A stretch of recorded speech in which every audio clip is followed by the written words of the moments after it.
ನಮಸ್ಕಾರ.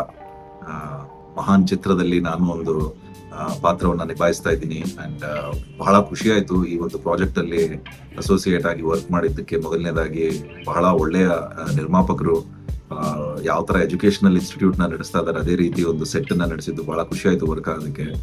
ಹಾಗೆ of course PC Shekhar sir ಬಹಳ ವರ್ಷಗಳ ಒಂದು ಆಸೆ ಇತ್ತು ಜೊತೆಗೆ ಅಸೋಸಿಯೇಟ್ ಆಗಿ ವರ್ಕ್ ಮಾಡಬೇಕು ಅಂತ.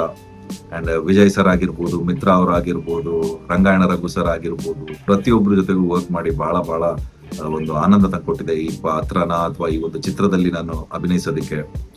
ನನ್ನ ಪಾತ್ರ ಅಂತ ಹೇಳಿದಾಗ ಹಿಂದೆ ಯಾವುದು ಈ ತರದ ಒಂದು ಅವಕಾಶ ಸಿಕ್ಕಿರಲಿಲ್ಲ, ಈ ತರದ ಒಂದು ಪಾತ್ರ ತೆರೆ ಮೇಲೆ ನನ್ಗೆ ಪ್ಲೇ ಮಾಡೋದಕ್ಕೆ. ನನ್ನ ಪಾತ್ರ ಅಂತ ಬಂದಾಗ ಬಹಳ ಒಂದು ಇಂಟ್ರೆಸ್ಟಿಂಗ್ ಪಾತ್ರನ ಶೇಖರ್ ಸರ್ ನನಗೆ ಅಂತೀರಾ ಅವಕಾಶ ಕೊಟ್ಟಿರೋದು. ಬಿಕಾಸ್ ಈ ಒಂದು ಕಥೆಯಲ್ಲಿ ಬರೋ ಒಂದು ಏನಂತಾರ ಈ ಪಾತ್ರದ ಮುಖಾಂತರ ಅವರು ಒಂದು ಒಳ್ಳೆ ಮೆಸೇಜ್ ಅಂತ ಹೇಳೋದಿಲ್ಲ, ಬಟ್ ಒಳ್ಳೆ ಒಂದು ಥಾಟ್ ನ ತೋರಿಸಿದ್ದಾರೆ. ಹೇಳಿದ್ರೆ ಅದರದ್ದು ಒಂದು ಸ್ವಾರಸ್ಯ ಹೋಗ್ಬಿಡುತ್ತೆ, ಹೇಳೋದಿಲ್ಲ. ಬಟ್ ಇಷ್ಟಂತೂ ಹೇಳಬಲ್ಲೆ, ಹಿಂದೆ ಯಾವ್ದು ಚಿತ್ರದಲ್ಲಿ ನನ್ಗೆ ಈ ರೀತಿಯಾದ ಒಂದು ಪಾತ್ರದಲ್ಲಿ ಯಾರು ಕಲ್ಪನೆ ಮಾಡ್ಕೊಂಡಿರ್ಲಿಲ್ಲ. ಬಟ್ PC ಶೇಖರ್ ಸರ್ ಅವರು ನನ್ಗೆ ಆ ಒಂದು ಜವಾಬ್ದಾರಿನ ಕೊಟ್ರು, ಇಲ್ಲ ನೀನ್ ಈ ಪಾತ್ರಕ್ಕೆ ಹೊಂದ್ಕೊಂತೀಯ ಅಂತ.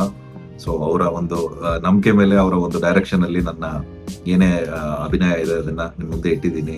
ಒನ್ಸ್ ಅಗೇನ್ ಇಡೀ ತಂಡಕ್ಕೆ ಥ್ಯಾಂಕ್ಸ್ ಹೇಳ್ಬೇಕು. ಬಿಕಾಸ್ ವಿಜಯ್ ಸರ್ ಆಗಿರ್ಬೋದು, ರಂಗಾಯಣ ಅವರು ಅಥವಾ ಮಿತ್ರ ಅವರಾಗಿರ್ಬೋದು, ವರ್ಷಾ ಮೇಡಮ್ ಆಗಿರ್ಬೋದು, ಎಲ್ರು ಪ್ರತಿಯೊಬ್ರು ಕೂಡ. ಲೋಹಿತ್ ಅಶ್ವ ಅವ್ರ ಜೊತೆಗೆ ಸೀನ್ಸ್ ಇತ್ತು ಅವ್ರದ್ದು.